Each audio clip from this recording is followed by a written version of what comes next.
নারায়ণগঞ্জে দিন দিন জনপ্রিয় হয়ে উঠছে বস্তায় আদা চাষ। পতিত জমিতে বাড়ির উঠানে বা ছাদে বস্তায় আদা চাষ করে লাভবান হচ্ছেন কৃষক। স্বল্প খরচে অধিক লাভের কারণে বস্তায় আদা চাষে আগ্রহ বাড়ছে কৃষকের, ফলে বাড়ছে চাষির সংখ্যা ও উৎপাদন। ফুয়াদ হাসানের ক্যামেরায় শরীফ সুমনের পাঠানো তথ্যচিত্রে ডেস্ক রিপোর্টে বিস্তারিত।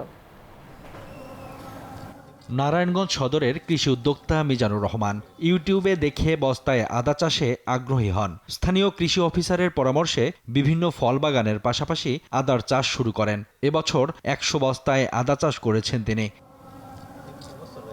তিনি জানান, প্রতি বস্তা আদা চাষে খরচ হয় ৫০ থেকে ৬০ টাকা। এ পদ্ধতিতে অতিরিক্ত জায়গারও প্রয়োজন হয় না। পতিত জমিতে এমনকি বিভিন্ন গাছের ফাঁকে ফাঁকে চাষ করা যায়। আগাছাও পরিষ্কার করা যায় সহজে। ৭ থেকে ৮ মাসের ব্যবধানে প্রতি বস্তায় গড়ে ২ থেকে আড়াই কেজির মতো আদা পাওয়া যায়। আগামীতে বাণিজ্যিকভাবে বস্তায় আদা চাষ করার আশা তার। আমি প্রাথমিকভাবে এই ১০০ বস্তায় আদা এবার চাষ শুরু করলাম। আশা করা যাচ্ছে ভালো রেজাল্ট আসানোর হইব। আমি এখনো পর্যন্ত যেটুকু দেখলাম।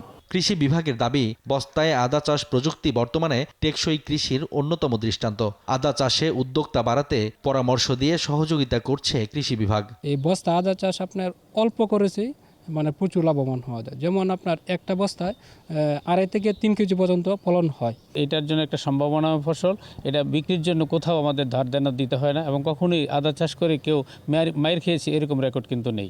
শুধুমাত্র নারায়ণগঞ্জ সদর উপজেলায় ৩,১০০ বস্তায় আদার চাষ হচ্ছে। উদ্যোক্তাদের আগ্রহ ও সৃজনশীল প্রচেষ্টায় গ্রামীণ অর্থনীতি পরিবর্তনের পাশাপাশি কমবে আমদানি নির্ভরতা, এমনটি প্রত্যাশা সংশ্লিষ্টদের।